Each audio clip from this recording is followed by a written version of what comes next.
لا شريك له له الملك وله الحمد يحيي ويميت وهو حي لا يموت وهو على كل شيء قدير. وأشهد أن محمدًا عبده ورسوله وصفيه من خلقه وخليله، بلغ الرسالة وأدى الأمانة ونصح الأمة وكشف الغمة وتركنا على المحجة البيضاء ليلها كنهارها لا يزيغ عنها إلا هالك ولا يتنكبها إلا ضال.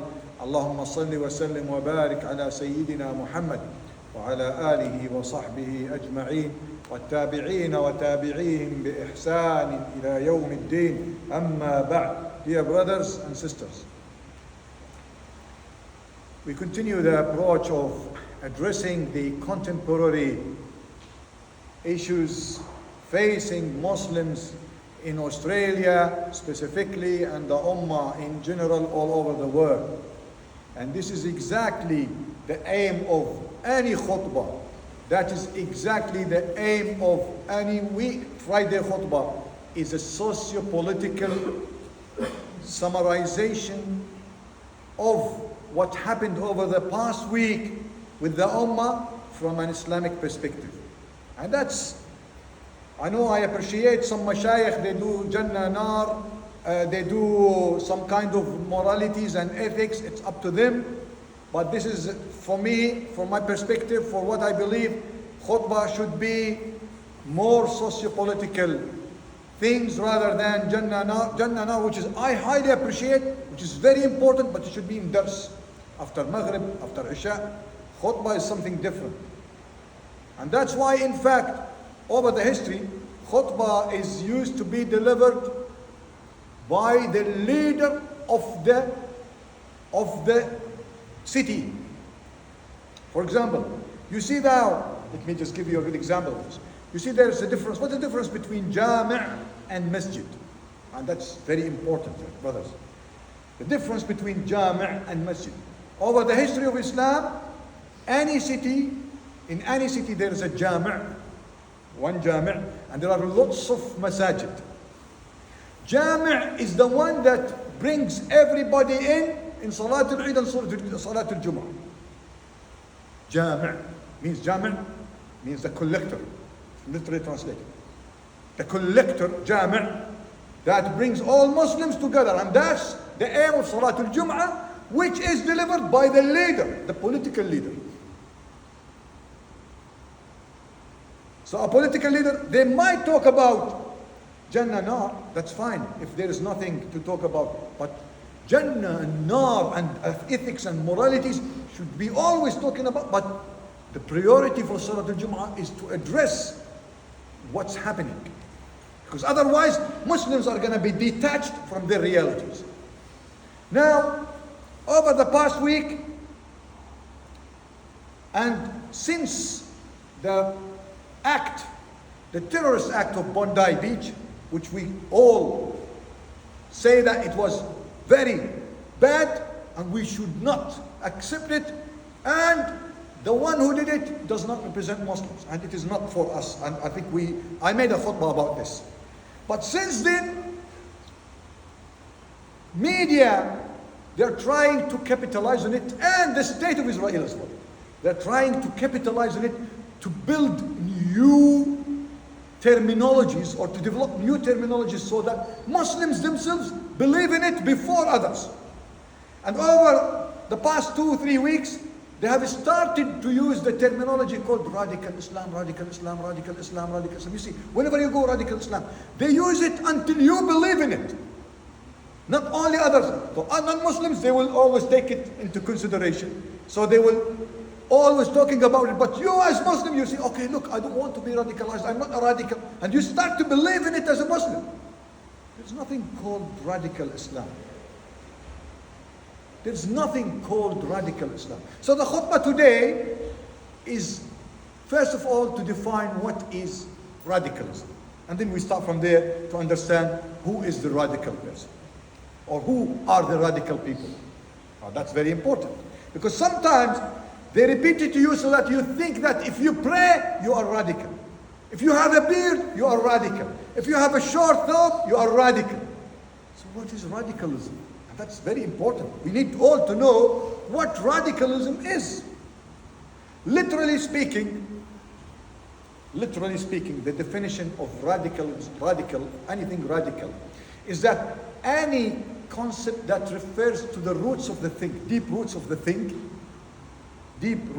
thing, or anything that entails an exhaustive change, a collective change, not a gradual change. So if you want to change something radically, you topple it, you start something new, you forget everything about what is the current status quo. That is radical. Now, let me give you an example. For example, if you have an old house and all the water pipes in that old house are bad, and every now and then you bring the plumber to fix this and fix this and fix this and fix this. Then the plumber comes to you and says, look, you need to take off all that pipe plan and you have to install a new one. This is called radical change.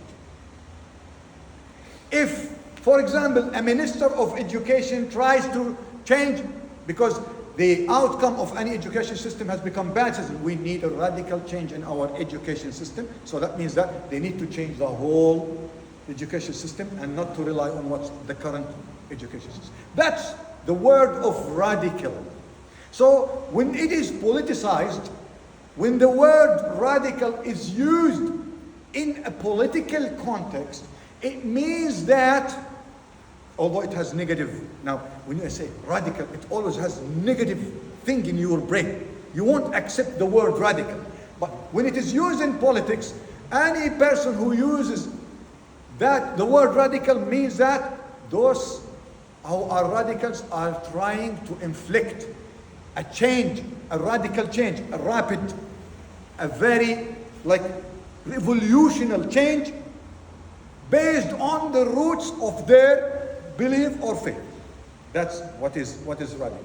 Now, in this case, Donald Trump says everything. Donald Trump himself, the US president, always says radical Antifa. There's a movement in the US called Antifa.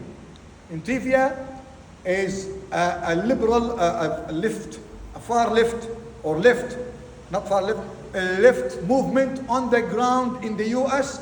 They are against fascistic people. They are in fact against Donald Trump's point of views, and that's why Donald Trump, what did he call him? He called them radical movement, Antifa. They are not Muslims, and they call them radical. I want you to imagine why he politically calls them radical, because they are against his point of views and they don't accept what he is doing. So it's always thought, they are radical people, right? Now let me give you more examples about how radical has been historically used.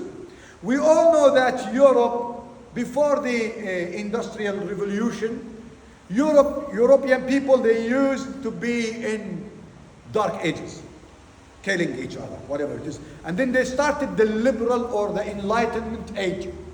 And then with the industrialization, they started to have this kind of liberalism.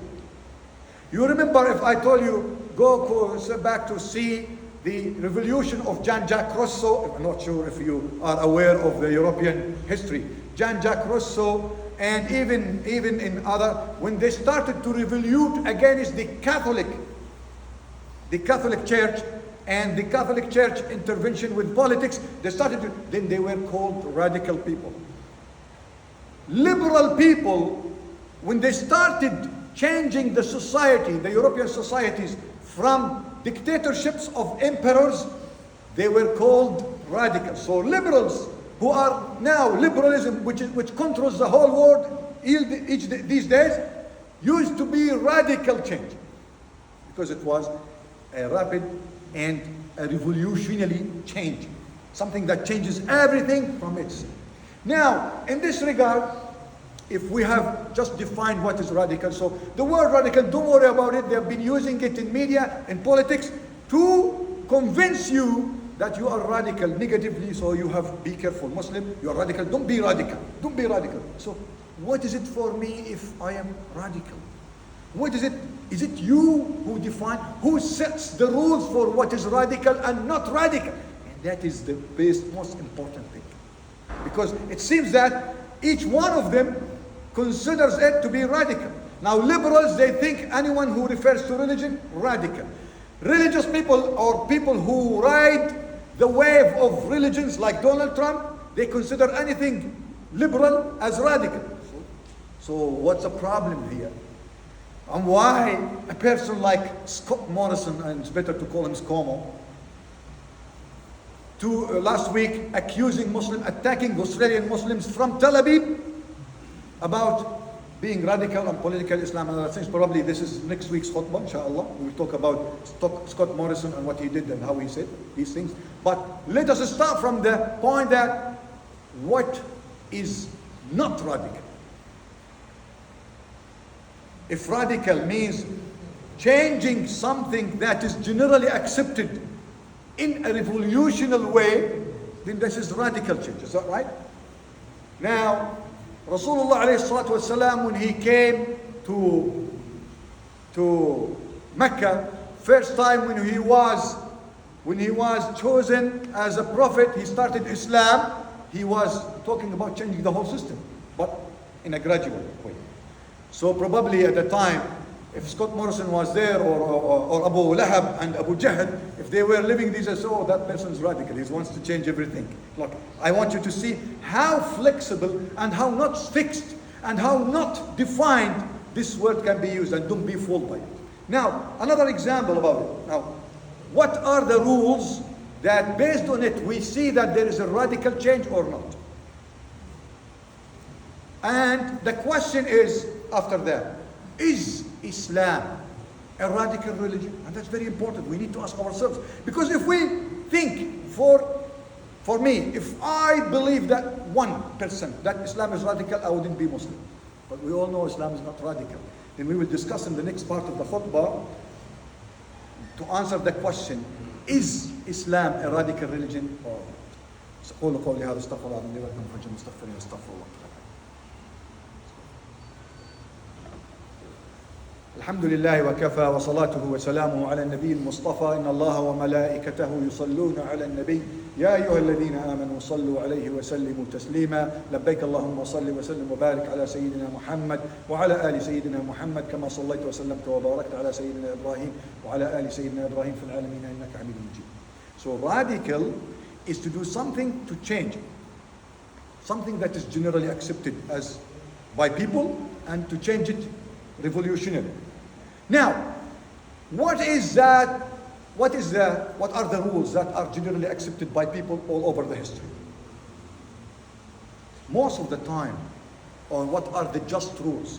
Or let's say, radical means changing what is just and fair to shift it into a status that is not just and fair. Is that right? Radical means changing what is just and fair to something that is not just and fair, revolutionary. Now, let's see Islam that is in the middle, as Allah Azza wa Jal says, وَكَذَلِكَ جَعَلْنَا سورة البقرة وَكَذَلِكَ جَعَلْنَاكُمْ أُمَّةً وَسَطًا لِتَكُونُوا شُهَدَاءَ عَلَى النَّاسِ وَيَكُونَ الرَّسُولُ عَلَيْكُمْ شَهِيدًا. And so, we made you a middle nation, so that you witness over other nations. We are middle nations. We are middle nations not because of our race. We are middle nations, what because of our money, not because of our anything. We are middle nation because we are Muslims, because we follow the rules of Allah, and now we will see the rules of Allah. If they are changed, then are there any other person, any other thing that are against the rules of Allah Azza wa Jal, the just of Allah Azza wa Jal? They are radicals, not us. The rules of Allah Azza wa Jal says that لا فرق بين عربي وأعجمي إلا بالتقوى. There is no difference between Arabs and non-Arabs except by piety, except by taqwa. The rules of Allah Azza wa Jal says وَكَذَلِكَ جَعَلْنَاكُمْ وَجَعَلْنَاكُمْ شُعُوبًا وَقَبَائِلَ لِتَعَارَفُوا, and we made you tribes and nations so that you know each other. The rules of Allah Azza wa Jal says that no discrimination, no racism. So anyone who inflicts racism and discrimination, they are radical, not us. Is that right? That's radical. So anyone in this country or any other country, any political party, anyone, any system that incites, encourages, regulates, legalize, legislate discrimination, they are radical, not us. As Muslims, look at us here. We are from different origins. I can tell that here we have probably, at least, we have 50 ethnicities in this room. And we are all together brothers. We, after finish this, we hug each other.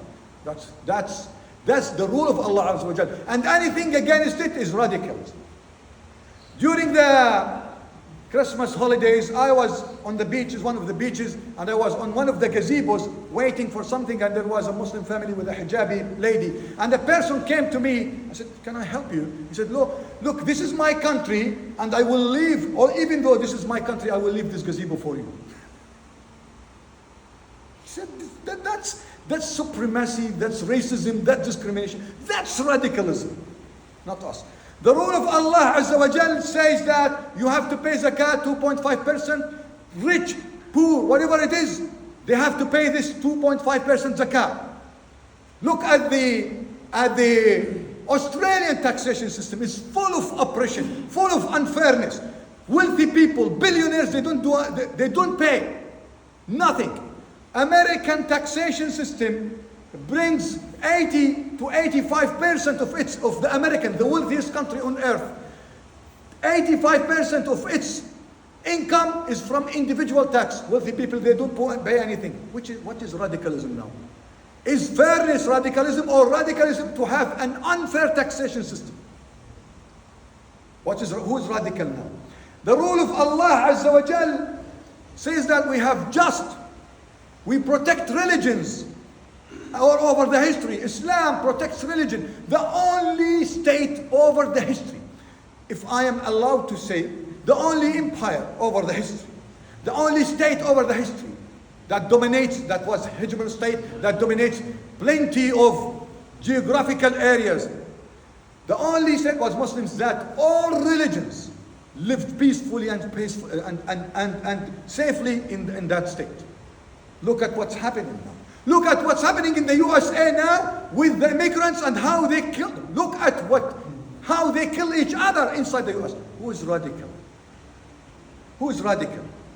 The only state in history that protected Jews, specifically Jews, from the persecution of radical Christians was the Muslim state. Who is radical? Who is radical? And I know I am on the records, so no need for those who report, can take the record here. So, who is radical? Who is radical and who is not radical? Don't be fooled to know that by media, because when they repeat it, you believe now you are radical or Islam is radical. No! Islam is the religion of the middle way. Islam is the religion of Allah Azza wa Jal, with its peace, with its good manners, with its just rules, with its fairness and equity. That is Islam. And anything else is considered radical when it compared with the justice of Islam. That is radicalism.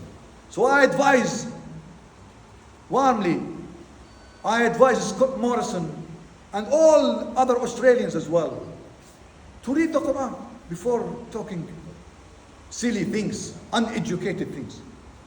I advise everybody, I advise even the national security or people, or AFP or whatever it is, to read the Quran. Read and come and discuss it before talking things that you don't know. Read it and come and discuss. That's how we live. We are Australian Muslims. We are very peaceful in Australia. We are taxpayers. We pay for this country. We live in this country. We are no less Australians than any other Australian. That's how we should do it. We love this country. We protect this country. We defend it by our souls and because that's Islam. Islam tells us to defend our land. That's us. We are non-violent. Look at who is doing violence. No, it's not us. We are very nice people. We never got intoxicated. We don't do rubbish things when we are intoxicated. We are very kind. We are helpful. We support the poor. We support the needy. we help, we do whatever we want to do. And let me finish by a story that went viral on social media. A black woman in USA, and I'm sorry to say black, but that's how they frame it, called a church, a synagogue, and that's viral on social media, and not a church, churches, synagogues, and Muslim centers, crying to find some baby milk for her child. And she narrates this, the lady narrates this. The only organization that responded to her without negotiation, like when she calls a church or a synagogue, no, we don't do this, you go, you do this, you do that. But the only one was the Muslim center in her city, saying that without even discussing what is your religion, what do you have money or not, was the Islamic center. Come, take it right now, what do you need? And that's Islam, and everything else is radicalism. Islam, I mean, by our manners, by our way of seeing life, by our worldviews, by our kindness, by our tolerance. That's us. Anybody who tries to create this radical or non-radical, and they're trying to instill in your brains before others, before non-Muslims, that you are radical. We are not. Watch yourself. Watch your steps. Radical is the one who is deviated. Any radical person is deviated from the truth, who's lying, who's cheating, who's stealing. That's radicalism. اللهم عافنا واعف عنا واغفر لنا وارحمنا وتقبل منا واختم بالصالحات أعمالنا ولا تزغ قلوبنا بعد إذ هديتنا وثبتنا على الإسلام. Oh Allah Azza wa Jal, guide us to the righteous way. Make us from those who walk in it. Make us from those who represent the good image of Islam. Make us from those who speak the truth and nothing but the truth. Make us from those who bring others to Islam. Make us from those who explain the good things about Islam, the good image of Islam. Make us from those who are kind, tolerant, peaceful, spreading the word of Allah Azza wa Jal in a very nice way. This is our country, Ya Allah Azza wa Jal, let us help us. Help us defend this country, protect this country. Make us bridge the gap between us and others. Make us open-minded, to talk to them, to convince them, to be very tolerant as you ordered us. وَأَقِمِ الصَّلَاةَ إِنَّ الصَّلَاةَ تَنْهَى عَنِ الْفَحْشَاءِ وَالْمُنكَرِ وَذِكْرُ اللَّهِ أَكْبَرُ وَاللَّهُ يَعْلَمُ مَا تَصْنَعُونَ.